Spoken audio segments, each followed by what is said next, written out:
بسم اللہ الرحمن الرحیم۔ کیسر خان یوسفزئی آپ کی خدمت میں حاضر ہے۔ ناظرین، آج ہم بالکل ایک نئے ٹاپک پہ آپ سے گفتگو کریں گے، وہ ہے گواد رپورٹ۔ گواد رپورٹ کی تاریخی حیثیت پہ ہم بات کریں گے کہ بہت سارے ہمارے ناظرین، کئی ناظرین جو ہیں وہ جانتے ہیں، اور بزرگ تو جانتے ہی ہوں گے، اور کئی ناظرین جو ہے وہ شاید نہ جانتے ہو کہ گوادر کبھی عمان کا جس کا دارالخلافہ مسقط ہے اس کا حصہ ہوا کرتا تھا یہ،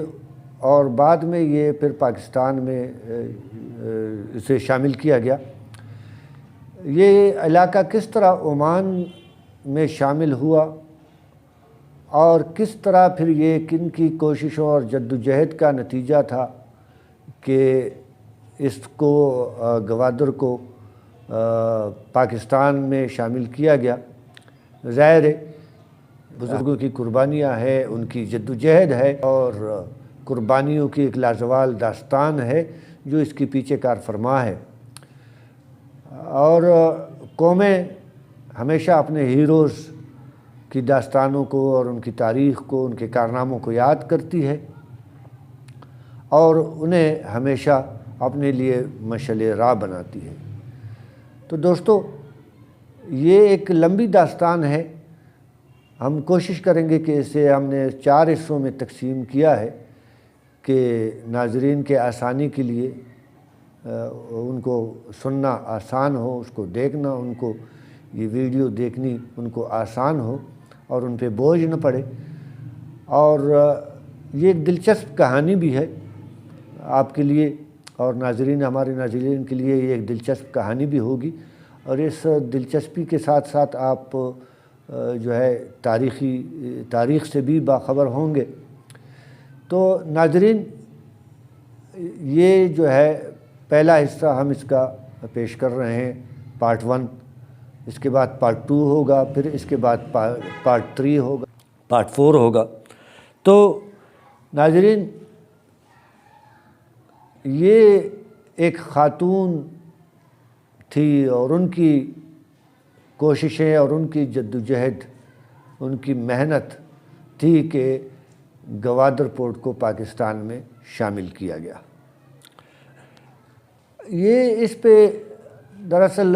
BBC اردو نے اس پہ ایک مضمون شائع کیا ہے، اور شاید کسی کو پڑھنے کے لیے اتنا وقت نہ ہو، تو ہم نے یہ سمجھا کہ اپنے ناظرین کے آسانی کے لیے اس سے ویڈیو کی شکل دے دیں، تاکہ انہیں جب بھی فرصت ہو وہ اسے پڑھ سکیں یا سن سکیں اور دیکھ سکیں۔ کوشش کریں گے کہ اس کے ساتھ ہم وہ تاریخی تصاویر بھی پیش کریں۔ تو قارئین، معاملہ یہاں سے شروع ہوتا ہے کہ یہ کوئی 9 ستمبر 1958 کا واقعہ ہے کہ پاکستان کے ایک وزیر اعظم، انڈیا کے وزیر اعظم پنڈت جواہر لال نہرو کی دعوت پر انڈیا پہنچے 1958 میں۔ انہیں وہ جہاز سے اتر ہی رہے تھے کہ ان کے پیچھے پیچھے آنے والی ان کی اہلیہ کی سلیپر جو ہے وہ جوتی پاؤں سے پھسل گئی، اور وہ جہاز کی سیڑھیوں سے وہ جوتی نیچے گر گئی۔ اب اس سے پہلے کہ وہ سیڑھی سے نیچے اترتی اور خود جوتا اٹھاتی، لیکن پنڈت جواہر لال نہرو نے آگے بڑھ کر ان سے پہلے وہ جوتی اٹھائی اور سیدھے اس طریقے سے ان کے آگے رکھی کہ ان کو پہننے میں مشکل نہ ہو۔ خوش اخلاقی کے اس سلوک سے پنڈت نہرو کی جو وجاہت ہے اس میں کوئی کمی تو نہیں آئی، البتہ ان کی جو مہمان نوازی اور ان کی عزت میں جس قدر اضافہ ہوا، اس سے پاکستان بخوبی واقف ہے کہ پاکستانی جو ہے وہ مہمان نواز قوم ہے، مہمان نواز لوگ ہیں، تو انہیں ان چیزوں کا پتہ ہوتا ہے کہ اپنی مہمان کی کس طرح عزت کی جاتی ہے، اور اگر کوئی ان کو عزت دیتا ہے تو پھر وہ بھی یہ جانتے ہیں کہ کس نے ہماری عزت کی اور کتنی عزت کی۔ اب یہ جو وزیر اعظم تھے پاکستان کے اور ان کی اہلیہ یہ کون تھے، یہ ہم آپ کو بتاتے ہیں۔ پاکستان کے وزیر اعظم اس وقت جو تھے 1958 میں، یہ تھے ملک فیروز خان نون اور ان کی اہلیہ بیگم وقار النساء۔ اب بیگم وقار النساء جو تھی یہ پاکستانی نہیں تھی اور نہ انڈین تھی، یہ آسٹریا کی ایک یہودی خاندان میں پیدا ہوئی تھی یہ خاتون، اور بعد میں وہ انگلینڈ منتقل ہو گئی تھی۔ یہ فیملی جو نازی جرمنی کے ظلم و ستم سے یہ خاندان جب تنگ ہوئے، چونکہ یہ یہودی تھے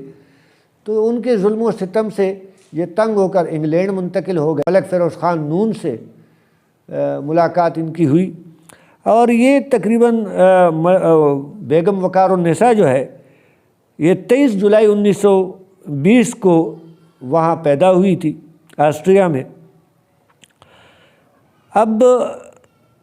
فیروز خان صاحب سے ہمارے جو وزیر اعظم تھے اس وقت کے،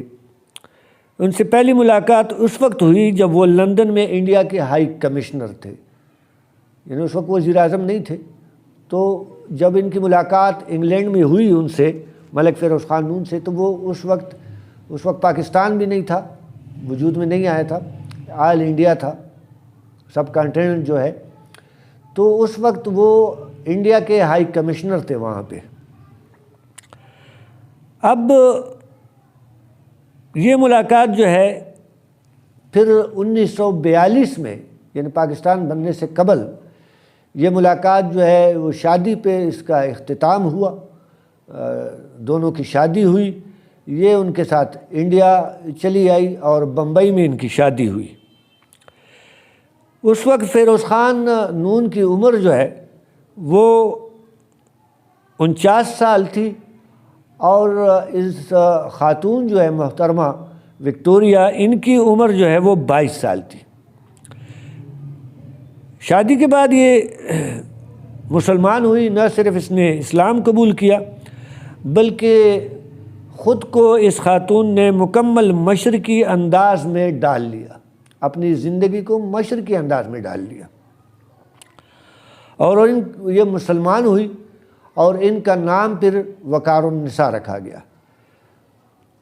لیکن اسی کے ساتھ ان کا جو عرفیت کا جو نام تھا، وہ جانا پہچانا جو نام تھا، تو وہ وکی بھی برقرار رہا۔ فیروز خان نون نے ان کی ملاقات پھر قائد اعظم محمد علی جناح رحمۃ اللہ علیہ سے کرائی، اور اس کے بعد وقار النساء جو ہے خاتون، یہ خاتون جو ہے خود کو مسلمانوں کے الگ مطالبے اور نظریہ پاکستان کو سمجھانے کے لیے اس عظیم جدوجہد کا حصہ بنا لیا۔ یعنی یہ پھر اپنے میاں کے ساتھ، ملک فیروز خان نون کے ساتھ، جب قائد اعظم محمد علی جناح سے ان کی ملاقات ہوئی اور وہ سمجھ گئی، تو انہوں نے پھر اس چیز پہ اپنا موقف، اپنا فوکس کر لیا کہ پاکستان کے حصول کے لیے کوشش کی جائے، اور اس جدوجہد میں قائد اعظم اور مسلم لیگ کا ساتھ دیا جائے۔ تو انہوں نے خود کو خواتین کے میں شعور اجاگر کرنے کے لیے خود کو وقف کر لیا۔ انہوں نے پھر ہوا یہ کہ خواتین میں جوش اور ولولہ جو ہے وہ پیدا کرنے میں انہوں نے اہم کردار ادا کیا ان خاتون نے، اور خواتین کے جلسوں اور جلوسوں میں انہوں نے بھرپور انداز سے شرکت کرنا اپنی ذمہ داری سمجھی۔ فیروز خان نون جو ہے پھر چاہے وہ آنسو گیس تھے، چاہے وہ پولیس کے لاٹھی چارج تھا، اور چاہے وہ تشدد تھا، بہت صبر اور حوصلے سے انہوں نے برداشت کیا اور اس کا مقابلہ کیا۔ فیروز خان نون وہ جب اپنی ایک کتاب لکھتے ہیں چشمدید، تو ان میں انہوں نے لکھا ہے کہ یہ کتاب اس وقت تک مکمل نہیں ہو سکتی اگر اس میں وقار النساء کا ذکر نہ کیا جائے۔ تو وہ اس میں ذکر کرتے ہیں کہ وقار النساء نے بہت ان کا ساتھ دیا، اور خاص کر وہ عرصہ جب وہاں پہ دفعہ 144 حکومت نافذ کرتی تھی، تو انہوں نے کئی دفعہ 144 کی خلاف ورزی کرتے ہوئے جلسے اور جلوس اور احتجاج میں حصہ لیا اور مظاہروں کی قیادت کی، اور کئی دفعہ اس پابندی کو توڑنے کی جرم میں وقار النساء کو کئی دفعہ جیل جانا پڑا۔ تو ناظرین، آگے وقار النساء کا کیا کردار تھا اس میں گوادر پورٹ میں، یہ انشاءاللہ آگے چل کر آپ کو بتائیں گے۔ یہ جو اس کا پروگرام کا پہلا پارٹ تھا، پارٹ 1، وہ یہیں پہ اختتام پذیر ہوتا ہے۔ باقی ذکر ہم انشاءاللہ اس کے پارٹ 2 میں کریں گے۔ اسی کے ساتھ ہی کیسر خان یوسف زئی کو اجازت دیجیے۔ اللہ حافظ۔